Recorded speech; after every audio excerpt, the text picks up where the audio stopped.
Do you believe in life after death? I'm not sure how I would have answered that question before I went through what I'm about to share with you. But today, I'm not just telling you a story about a miracle or a strange dream. What I'm about to reveal will change the way you see life, death, and what happens on the other side. It all started on an ordinary Tuesday morning when a horrific accident ended my life, at least physically. But in the 27 minutes I was dead, I witnessed things beyond imagination, revelations from Jesus himself that will completely change how you think about existence. Are you ready to discover the truth? My name is Nora Morgan, and what I'm about to share with you will shatter everything you think you know about life and death. Before I take you through the jaw-dropping revelations Jesus showed me about what happens to the dead, I need you to know something. Every word of this story is absolutely true. What I experienced wasn't some fleeting dream or a hallucination.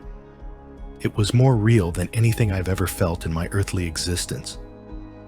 It all began on a routine Tuesday morning in September. Just like countless mornings before, I was driving to work, lost in thought, admiring the autumn leaves turning color, and reminding myself I needed to rake the yard that weekend. That was the last normal thought I had before everything went black. Later, I found out that a drunk driver ran a red light and crashed into my car at 65 miles per hour. The impact was so brutal, my car flipped 3 times before coming to a stop upside down. The first responders later told my family that they didn't expect anyone to survive such a wreck. They were right. Technically, I was dead. I was pronounced dead at the scene. But it was what happened in the 27 minutes after my heart stopped beating that I have to share with you. What I discovered about the realm of the deceased isn't just shocking, it's life-altering. The moment my car collided, everything went dark.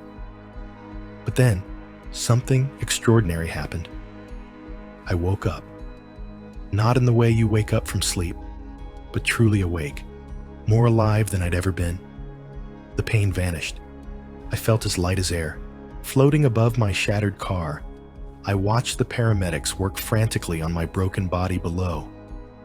I could hear every word they said with perfect clarity, even though I was floating at least 15 feet above them. "No pulse," one paramedic said, his voice tight with urgency, starting compressions. I wanted to tell them I was fine, that I wasn't dead, but no words came. And then I saw it, a light. At first, it was a tiny dot in the distance, like a star in the night sky. But it grew, becoming brighter and larger, radiating a warmth, a love, unlike anything I could describe. A love so pure, so overwhelming, it consumed me completely. And that's when everything changed forever. I felt myself being drawn toward the light, moving through what seemed like a tunnel, but not just any tunnel. This tunnel was alive, full of purpose, and I could feel an invisible force guiding me through it. All around me, I sensed thousands of beings moving with divine intention, their presence filling the space in a way I could never fully explain. As I journeyed deeper, the air around me seemed to vibrate with music, a melody unlike anything I had ever heard. It was both hauntingly familiar and completely new, like something I had always known but forgotten. The music enveloped me, flowing from everywhere and nowhere at once, blending seamlessly with the colors and patterns swirling around me. It was as though this sound was a part of the very fabric of the universe, comforting and profound. Without warning, I emerged into a realm bathed in pure light. This light was not blinding, but gentle, almost as if it welcomed me without overwhelming my senses. And there, standing in the center of it all, was Jesus Christ himself. I recognized him instantly, not by any earthly image, but because deep within me, every part of my being knew him as my Creator and Savior. His presence was immense and all-encompassing, like standing before the vast ocean, feeling both small and completely at peace. His eyes, filled with a love deeper than I could fathom, seemed to answer every question I had ever had about my worth. "Welcome, Nora," he said, his voice echoing through my soul. "There is much you need to see." His words carried a weight of authority and compassion, as if he were about to reveal something life-changing. Jesus then began to show me what happens to the souls of the departed. What I witnessed shattered all my expectations. This was no passive afterlife. We found ourselves observing a vast spiritual realm, where countless souls were actively engaged in the work of redemption and creation. Each soul had a divine purpose, fulfilling it with joy and devotion. It was not the peaceful, idle existence many people imagine when they think of heaven. One group of souls caught my attention. They were interceding for their loved ones still on earth, aware of their struggles, praying, and working in ways that affected the physical world in ways we could not see. These souls were not hovering around their families or lingering in the places they had left behind. Instead, they were part of something much grander. Jesus then revealed how some souls were guiding the recently departed, helping them transition into the next stage of existence. Others were immersed in deep spiritual education, learning truths about God's creation and his eternal plans. And still, others were involved in preparing for the new heaven and the new earth, a cosmic renewal I had never imagined. The most surprising revelation came when Jesus showed me the great chorus of creation. Souls, in perfect harmony, were participating in a celestial choir whose music was more than an act of worship. It was as if their voices were holding the very fabric of reality together, an essential part of how the universe itself functions. As we stood together, Jesus turned to me with a knowing smile. "Many on earth think of heaven as an ending," he said softly, yet powerfully. "But it's actually a beginning. What I had witnessed wasn't a place of rest. It was an active, purposeful participation in God's ongoing work of creation and redemption. Heaven, it seemed, was not an end at all. It was the beginning of an entirely new and profound journey." As Jesus led me through the realm of heaven, he revealed something that pierced my heart. Souls who had recently passed, but were struggling to accept their new reality because their loved ones on earth were trapped in overwhelming grief. "Watch," he said, directing my attention to a particular scene. I saw a woman, radiant and beautiful in the light of heaven, yet her eyes kept drifting toward the earth, filled with concern. Her family's inability to move on was causing her great distress, even here. "They think they honor her memory with their grief," Jesus explained gently. "But they don't understand that she has important work to do now. Their refusal to accept my plan creates a kind of spiritual static, making her transition more difficult." This revelation was deeply sobering. Excessive grief, though natural, can hinder our loved one's spiritual progress, even in the afterlife. It's not that grieving is wrong. It's the kind of grief that refuses to accept God's timing that creates spiritual tension. The lesson was clear. Our mourning must be balanced, not consumed by sorrow, for it affects not only our healing, but the work our loved ones are now called to. Then Jesus showed me something else that left me in awe: how the prayers of those on earth interact with the work being done in heaven. Streams of light began to rise from the earth, joining with the activities of heavenly souls in ways I couldn't fully grasp. Every prayer, every sincere plea, Jesus explained, becomes part of the grand tapestry of His work. Nothing is wasted, nothing is lost, He assured me. In heaven, souls understand the broader picture of God's plan in ways we can't. They know why some prayers are answered differently than we expect, and they actively help channel God's grace to fulfill His ultimate purposes on earth. This is why it's so important for you to understand. Jesus continued, "Your loved ones haven't left you. They've been promoted. They're doing essential work in my kingdom." As if to underline the vastness of this reality, He showed me something so remarkable it took my breath away. The very mechanics of how heaven and earth interact. It was like peering behind the curtain of reality.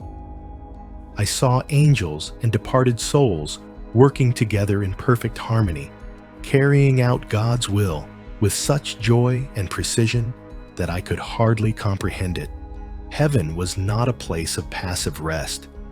It was a dynamic realm of purpose and growth, where every soul had a role, a divine assignment that contributed to God's grand design.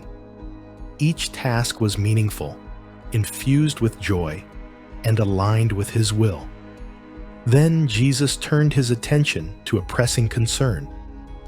How many on earth were being misled by false teachings about the afterlife? "Many are being deceived," He said, His voice filled with compassion but firm. "They seek to contact the dead through forbidden means, not realizing that the souls here are fully engaged in my work, not waiting to be summoned by the living." He showed me how these attempts, through mediums and psychics, open doors to deception from dark spiritual forces. Souls in heaven, He explained, only communicate with the living in ways He specifically authorizes, in perfect alignment with His will and word. "Tell them," He instructed me, "their loved ones are not floating aimlessly in some spiritual realm. They are here with me, engaged in work more meaningful than anything they did on earth." What followed was an astonishing revelation. Souls in heaven retain their individuality. They don't become anonymous angels, nor do they lose their identities. In fact, they become more fully themselves than they ever were on earth, perfected in Christ, free from sin and limitation. Jesus showed me that while souls in heaven are aware of time on earth, they experience it differently. They aren't bound by earthly clocks, yet they understand and track earthly events when it pertains to their heavenly work. Many on earth worry that their departed loved ones are missing important events, Jesus explained. They don't realize that from here, they experience time from an eternal perspective. Nothing is truly missed. It's just experienced differently. I saw souls celebrating earthly milestones in ways that were beyond comprehension, participating with a joy and clarity that transcended earthly limitations. Then, Jesus revealed something that moved me deeply: the powerful connection between worship on earth and heaven's reality. I saw how moments of genuine prayer and worship created windows of glory, supernatural connections between the two realms. This is why corporate worship is so important, Jesus explained. When my people gather to praise me, they create opportunities for heaven's reality to influence earth in powerful ways. Sometimes, souls in heaven joined in these moments, adding their worship to that of the church on earth, strengthening the very fabric of reality itself. As our journey continued, Jesus showed me how souls in heaven are participating in what he called the Great Preparation. I saw countless souls working on the new heaven and new earth, preparing for the cosmic renewal to come. While much of it was too magnificent for me to fully understand, I could sense the depth of their commitment and joy. Every soul knew their part in God's grand plan. There was no confusion, no competition, only perfect joy in serving God's purposes. Many on earth think heaven is about receiving rewards and resting, Jesus said, addressing yet another misconception. While there are certainly rewards and rest in me, the greatest joy here is in participating in my ongoing work of creation and redemption. I saw how souls in heaven experience fulfillment in their tasks, free from frustration, completely aligned with God's will, and unbound by the limitations they had once faced on earth. It was a place of active joy, where every task was a reflection of the Creator's love and purpose. In that moment, I realized that heaven was not just an end, but a beginning, an ongoing journey of purpose, work, and eternal joy in God's presence. On earth, every assignment is an opportunity to express love for God and be part of His grand plan. But what if the work in heaven is not so different from the work we do here, just more purposeful, more deeply connected to God? What if heaven is not a place of endless rest, but a realm of active participation in God's ongoing creation? I witnessed how souls in heaven are perfectly attuned to God's presence as they carry out their tasks. Unlike us, who often get so caught up in the daily grind that we forget to acknowledge God, these souls are in a constant state of worship, a seamless communion with Him as they work. Then Jesus revealed something that truly opened my eyes: the power of prayer. I witnessed how the prayers of Christians on earth, especially those for the lost, create supernatural channels for heaven's influence to touch lives in profound ways. These prayers, like streams of light, flowed upward, and souls in heaven helped guide them toward their intended recipients. This is why persistent prayer is so important, Jesus explained. It opens pathways for my grace to flow more freely. And as these prayers reached heaven, the souls there rejoiced, especially when someone turned to Christ. I saw a grand celebration in heaven each time a lost soul was found, a moment of unimaginable joy that echoed through the heavenly realms. As our journey continued, Jesus showed me how these souls balance their individual roles with their corporate worship. On earth, we often struggle to juggle work and worship, but in heaven, there is no division between the two. This is what I designed humanity for, he said, a perfect unity between purpose and praise. The work of heaven is never mundane or burdensome. The souls in heaven experience eternal fulfillment in their tasks, free from weariness or frustration. Every act they perform is a form of worship, and every moment of worship is an active engagement in God's divine work. One of the most touching things I witnessed was how the souls in heaven encouraged and prayed for each other. Despite being free from sin or limitation, they still supported one another, celebrating each other's participation in God's work. This is perfect community, Jesus said, what my church on earth strives for. These souls experience in its fullness. Souls who had known each other on earth continued to work side by side in heaven, their earthly relationships transformed and perfected by God's love. But even more beautifully, I saw souls from different times and places on earth collaborating in perfect harmony. Jesus showed me how every soul understood how their earthly lives had prepared them for their heavenly assignments. Every joy, every trial, every moment had been woven into their eternal purpose in ways that displayed God's infinite wisdom. Nothing is wasted, he assured me. Every moment of earthly life has eternal significance. I saw how souls who had suffered deeply on earth now used those experiences to channel God's comfort to those still suffering on earth. Their trials were no longer a burden, but a divine tool in their eternal work. As our journey together came to a close, I was left with a powerful question. What does it truly mean to live with heaven in mind? How might our lives on earth be different if we understood that every moment is a preparation for our eternal purpose? Jesus gave me specific instructions about what to share. Tell them, he said, that their loved ones are not lost, not floating in space, not sleeping. Until the resurrection, they are actively engaged in my kingdom work, experiencing joy beyond human comprehension. He emphasized that while the souls in heaven are aware of what happens on earth, they view events from an eternal perspective. Their concern is not for fleeting earthly matters, but for the eternal consequences of earthly choices.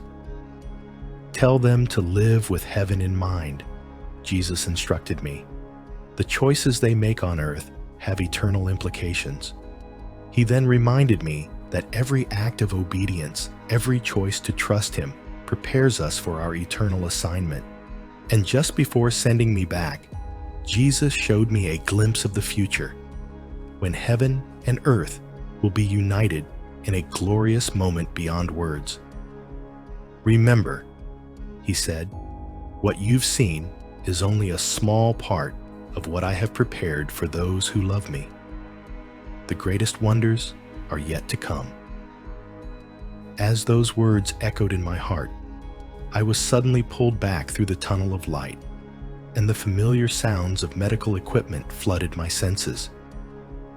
Voices said, "She's back. We've got a pulse." When I opened my eyes, I was in an ambulance, surrounded by paramedics who would later tell me they had never seen anyone come back after being dead for so long. The doctors called my recovery miraculous, and it was. But the true miracle was what I had seen and learned in those 27 minutes. Since that day, my understanding of death, heaven, and the afterlife has been completely transformed. I no longer fear death. Though I understand that God has left me here for a purpose, to share what I've witnessed and help others see the glorious reality that awaits those who love Jesus. When people ask me if I was afraid to die, I tell them the truth. The only thing that scares me now is the thought of people living their entire lives without understanding what I've seen. Heaven is not a place of passive rest. It is a realm of purpose, joy, and active participation in God's ongoing work. I've learned that while we should grieve the loss of loved ones, we can do so with hope, knowing they are not lost, nor sleeping, nor wandering aimlessly.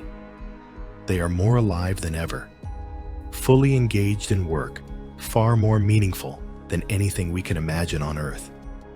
As I share this testimony, I pray it brings comfort to those grieving and inspiration to those still searching for their purpose. Remember, every moment of your life is preparation for your eternal assignment. Live with that knowledge and let it transform how you view both life and death.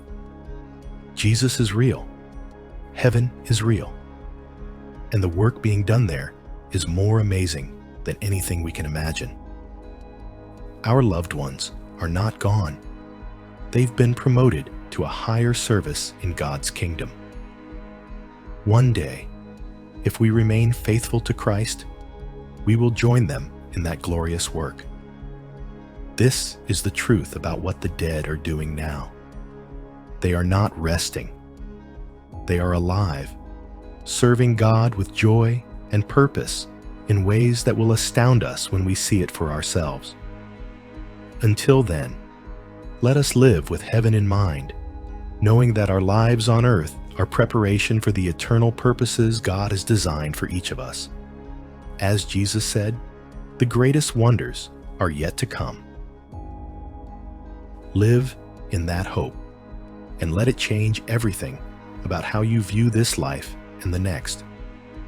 Will you choose to live with heaven in mind, knowing the eternal significance of every moment? Please comment your answer below to let us know. Thanks for your listening